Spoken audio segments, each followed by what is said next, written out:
10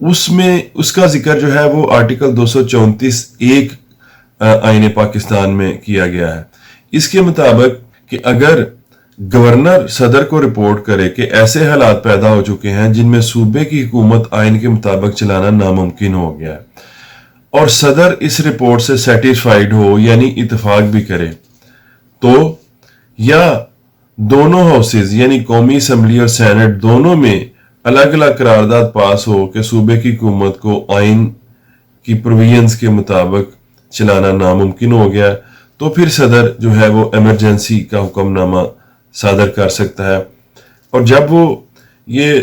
حکم صادر کرے گا تو اس سے کیا ہوگا؟ اس سے یہ ہوگا کہ صوبے کی حکومت کے تمام یا کچھ فنکشنز جو اس حکم نامہ ایمرجنسی میں وہ واضح کرے گا صدر، یا صوبے کی کسی بھی باڈی یا اتھارٹی کو حاصل شدہ تمام اختیارات یا ان میں سے کچھ اختیارات جن کا وہ صدر ذکر کرے گا ایمرجنسی کے پروکلیمیشن میں، وہ خود ازیوم کر لے گا، یعنی بحیثیت پریزیڈنٹ وہ خود حاصل کر لے گا، یا اگر وہ مناسب سمجھے تو وہ گورنر کو ہدایت کرے گا کہ تم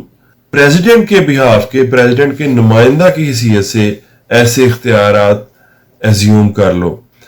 اور اسی لیے کہتے ہیں کہ صدر نے گورنر راج نافذ کر دیا ہے،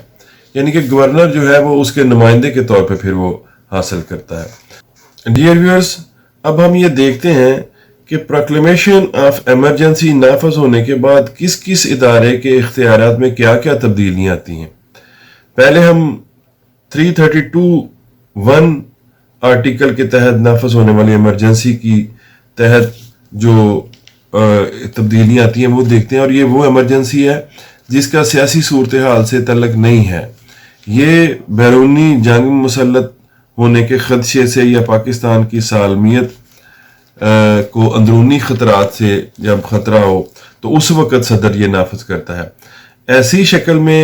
ایمرجنسی کے نفاذ کے دوران مجلس شورا پارلیمنٹ کو یہ اختیار حاصل ہو جاتا ہے کہ وہ ان معاملات پر بھی قانون سازی کرے جو کہ وفاقی قانون سازی کی لسٹ میں شامل نہیں ہے۔ اب وفاقی حکومت کی اتھارٹی میں یہ اضافہ ہو جاتا ہے کہ وہ صوبہ کو ڈائریکشن دے کہ وہ صوبہ کی انتظامی اتھارٹی جو ہے وہ کس طرح استعمال کریں گے، یعنی کہ صوبے کو پابندی ہوگی کہ وہ اپنی پروونشل اتھارٹی جو ہے وہ وفاقی حکومت کی ڈائریکشن کے تابع استعمال کریں۔ پھر وفاقی حکومت حکم نامہ کے ذریعے صوبائی حکومت کے تمام فنکشنز یا کچھ فنکشنز، تمام اختیارات یا کچھ اختیارات جو صوبائی حکومت کے تحت چلنے والی باڈیز، کارپوریشنز یا اتھارٹیز کو حاصل ہیں، وہ وفاقی حکومت جو ہے پھر وہ خود ازیوم کر لے گی، یا وفاقی حکومت اگر گورنر کو کہے، ہدایت دے، تو پھر وہ وفاقی حکومت کے بہاف پہ ایسے اختیارات جو ہے وہ گورنر ازیوم کرے گا۔ لیکن وفاقی حکومت یا اس کے بہاف پر گورنر کون کون سے اختیارات ازیوم نہیں کر سکتے؟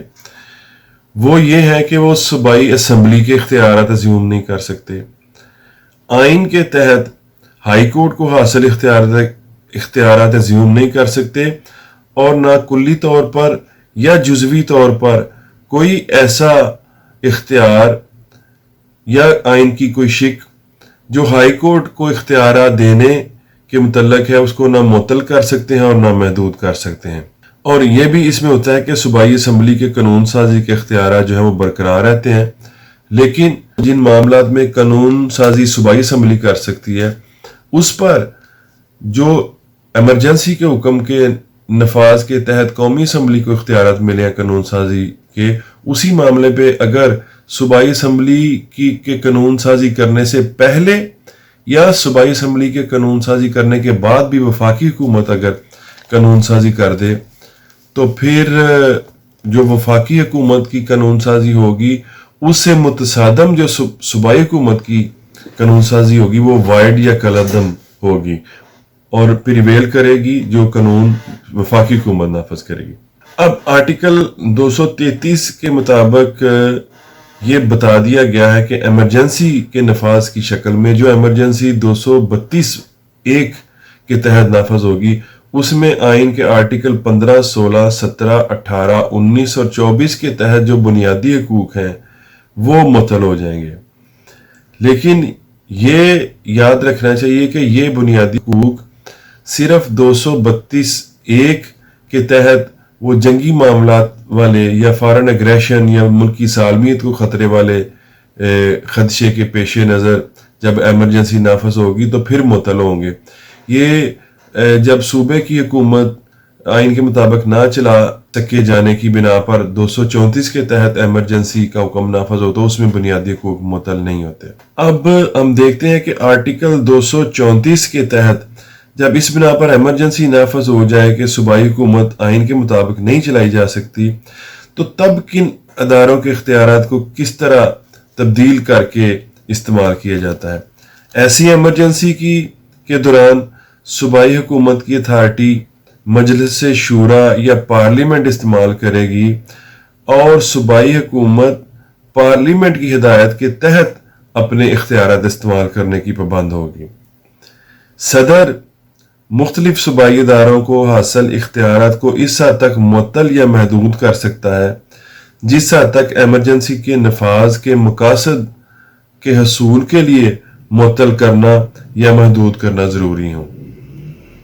لیکن اس میں پھر وہی بات کہ اس میں ہائی کورٹ کو اختیارات جو حاصل ہیں آئین کے تحت نہ ان کو محدود کیا جا سکے گا اور نہ آئین کی ایسی کسی شق کو معطل یا محدود کیا جا سکے گا ہائی کورٹ کو اختیارات دینے کے لیے جو شقیں وضع کی گئی ہیں۔ یہ ذکر بھی دوبارہ کرنا ضروری ہے کہ جب 234 آرٹیکل کے تحت صوبہ کو آئین کے مطابق نہ چلا سکنے کی بنا پر ایمرجنسی نافذ کی جائے گی تو اس میں بنیادی حقوق معطل نہیں ہوں گے۔ ڈیئر ویورز، اب ہم دیکھتے ہیں کہ ایمرجنسی کا دورانیہ کتنا ہوگا۔ پہلی دفعہ والی جو ایمرجنسی ہے 232(1) کے تحت حکم نافذ کیا جاتا ہے، اس میں ایک بات تو یہ ہوگی کہ ایمرجنسی کے نفاذ کے دوران مجلس شورا جو ہے وہ پارلیمنٹ یعنی قومی اسمبلی کی مدت بڑھا سکتی ہے، جو کہ 1 سال تک یعنی بڑھا سکتی ہے، کم بھی بڑھا سکتی ہے، 2 ماہ، 4 ماہ، 6 ماہ، جتنا بھی، لیکن میکسیمم 1 سال تک قومی اسمبلی کا دورانیہ بھی جو ہے وہ بڑھایا جا سکتا ہے۔ دوسرا جو یہ ہے 232(1) کے تحت جو پروکلیمیشن آف ایمرجنسی جاری ہوگا، اس کا 30 دن کے اندر اندر پارلیمنٹ کے مشترکہ اجلاس میں پیش کیا جانا ضروری ہے۔ اگر 2 ماہ وہ پینڈنگ رہتا ہے پارلیمنٹ کے مشترکہ اجلاس میں اور اس کے اوپر کوئی بھی فیصلہ نہیں آتا پارلیمنٹ کے مشترکہ اجلاس کا، تو وہ جو ایمرجنسی کا حکم ہے وہ خود بخود ختم ہو جائے گا۔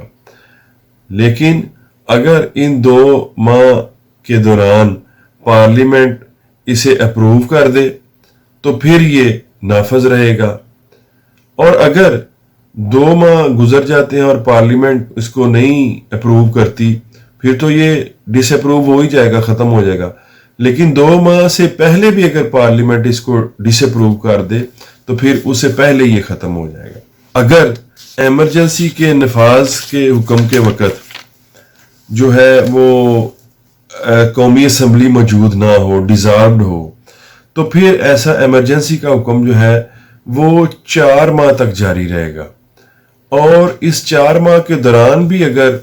قومی اسمبلی کے انتخاب نہ ہو اور نئی اسمبلی وجود میں نہ آئے تو 4 ماہ کے بعد یہ حکم ختم ہو جائے گا خود بخود۔ لیکن اگر انہی 4 ماہ کے دوران سینٹ قرارداد اکثریتی رائے سے پاس کر کے اس کو اپروو کر دے تو پھر بھی یہ حکم جاری رہے گا۔ اب دوسرا حکم، وہ حکم جو صوبے میں آئینی بحران کی شکل میں آرٹیکل 234 کے تحت ایمرجنسی کا حکم نافذ کیا جاتا ہے، اس کا دورانیہ کتنا ہوتا ہے یا اس کی ریکوائرمنٹس کیا ہیں، وہ بھی یہ ہے کہ یہ بھی پارلیمنٹ کے مشترکہ اجلاس میں پیش کیا جائے گا، اور 2 ماہ تک اس کو پارلیمنٹ اگر اپروو نہ کرے تو یہ خود بخود ختم ہو جائے گا۔ لیکن اس میں ڈیفرنس یہ ہے کہ اس کو پارلیمنٹ اگر اپروو کر دے تو پھر وہ اس کو 2 ماہ تک مزید اس کا دورانیہ بڑھا سکتی ہے، اور وہ بھی جوائنٹ سٹنگ میں ہی ہوگا۔ پھر ایک دفعہ مزید 2 ماہ کے لیے اس کا دورانیہ بڑھایا جا سکتا ہے، لیکن ایسا جو 234 آرٹیکل کے تحت جو ایمرجنسی کا حکم نافذ کیا جاتا ہے اس کا دورانیہ کسی بھی شکل میں 6 ماہ سے زیادہ نہیں ہو سکتا۔ اس کے علاوہ ایک تیسری ایمرجنسی کی شکل بھی ہے جو آرٹیکل 235 کے تحت ہے، وہ ایمرجنسی جو ہے اس کو فائنینشیل ایمرجنسی کہتے ہیں۔ اس میں فائنینشیل ایمرجنسی کی شکل میں یہ ہے کہ اگر مالی معاملات، فائنینشیل سٹیبلٹی، اکنامک لائف اور اعتماد جو ہے پاکستان کا، کریڈٹ آف پاکستان یا اس کے کسی حصے کا وہ تھریٹن ہو، وہ خطرے میں ہو، اور کنسلٹیشن دیں گورنرز یا متعلقہ صوبے کا گورنر صدر کو، تو وہ صدر جو ہے وہ فائنینشیل ایمرجنسی جو ہے وہ نافذ کر سکتا ہے۔ جب فائنینشیل ایمرجنسی نافذ کی جاتی ہے تو اس میں نہ بنیادی حقوق معطل ہوتے ہیں، نہ اور جس طرح کے ذکر کیا پہلے اسمبلیوں کے یا اداروں کے اختیارات۔ اس میں جو بیسک چیز ٹچ کی جاتی ہے وہ یہ ہے کہ فائنینشیل معاملات جو ہیں وہ صوبائی اسمبلی جو ہے وہ فیڈرل گورنمنٹ کی ہدایات کے مطابق کرنے کی اپنے اختیارات پابند ہو جاتی ہے صوبائی حکومت۔ اور ان اختیارات میں یہ اختیارات بھی شامل ہوتے ہیں کہ ٹیکسز بڑھائے جا سکیں،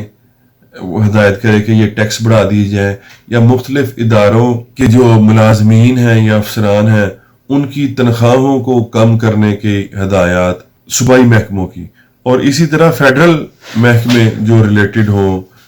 اس ایمرجنسی کے معاملات میں جو صوبائی محکمہ جات کو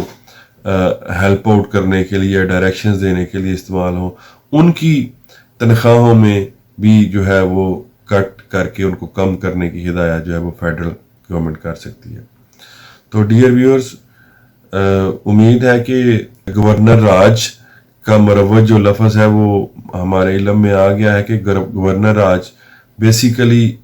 ایک پریزیڈنٹ نے اختیارات لینے ہوتے ہیں، وہ چاہے تو وہ تمام کے تمام خود یہی اختیارات خود اپنے پاس رکھ سکتا ہے، اور وہ گورنر کو بالکل ان میں سے کوئی اختیار نہ دے اور سارے اختیارات یہ خود استعمال کرے۔ اور اس کی ثوابدید ہے کہ وہ یہ بھی کر سکتا ہے کہ وہ کہے کہ اس کے بہاف پہ، صدر کے بہاف پہ گورنر ایسے اختیارات جو ہے وہ استعمال کرے۔ مجھے امید ہے کہ اس ایمرجنسی کی پروویژنز کا علم ہونے کے بعد جو اس وقت مباحث جاری ہیں ان کو سمجھنا اور ان کو صحیح طرح سے دیکھنا کہ کیا یہ جو باتیں ہو رہی ہیں یہ بھی آئین کے مطابق ہو رہی ہیں یا آئین سے ہٹ کے آئین کی غلط تشریح کر کے لوگ کر رہے ہیں، ہمارے لیے آسان ہوگا۔ آج کے لیے اتنا ہی، آئندہ نئے ٹاپک کے ساتھ حاضر ہوں گے۔ اللہ حافظ۔